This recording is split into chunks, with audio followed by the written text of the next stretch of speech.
হ্যাঁ এটা তুই কি করলি? আমার ব্যাগটাকে ছিঁড়ে ফেললি কেন? আরে আরে কি হলো? তোরা ঝগড়া করছিস কেন? দেখো না মা, ভাই আমার প্রিয় ব্যাগটা ছিঁড়ে দিয়েছে। তো কি হয়েছে? তার জন্য তুই ভাইকে মারবি? সামান্য জিনিসের জন্য তুই ভাইকে ক্ষমা করতে পারছিস না? কেন করবো? আমি মেয়ে বলি? দেখি শোনা কোথায় লেগেছে? এখানে ব্যথা করছে না তো? ভাইকেই ভালোবাসো, আমাকে একটুও বাসো না। ওটা মিনা না?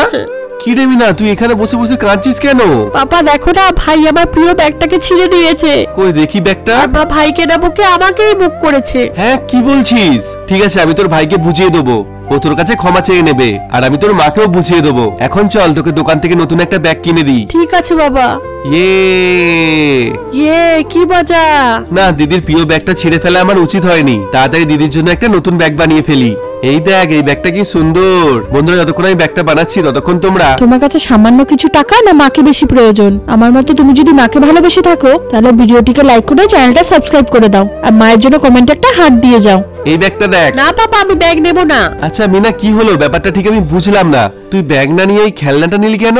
পাপা এই বন্দুকটা ভাইয়ের অনেকদিন ধরে নেওয়ার ইচ্ছা ছিল, এটা পেলেও খুব খুশি হবে। কিন্তু ওর উপর তো তুই রাগ করেছিলিস। আমি ওকে ক্ষমা করে দিয়েছি। এই তো ব্যাগটা হয়ে গেছে। এই যে তুমি তাড়াতাড়ি এদিকে আসো। কি হলো? তুমি জানতে এটা বল্টুর দোষ, তাও তুমি বল্টুকেই সাপোর্ট করে গেলে। পারলে মেয়েটার কাছে একটু ক্ষমা চেয়ে নিও। ঠিক আছে, আমি ক্ষমা চেয়ে নেব। এই দেখ ভাই, আমি তোর জন্য কি এনেছি। ওয়াও, এই খেলনাটা তো আমার কবে থেকে নেওয়ার ইচ্ছা ছিল। থ্যাংক ইউ দিদি। সরি দিদি, তোর ব্যাগটা ছিঁড়ে ফেলার জন্য আমাকে ক্ষমা করে দিস। আচ্ছা যা, আমি তোকে ক্ষমা করে দিলাম। এই দেখ দিদি, তোর জন্য আমি একটা নতুন ব্যাগ বানিয়ে দিয়েছি। ওয়াও, কি সুন্দর হয়েছে ব্যাগটা। থ্যাংক ইউ ভাই।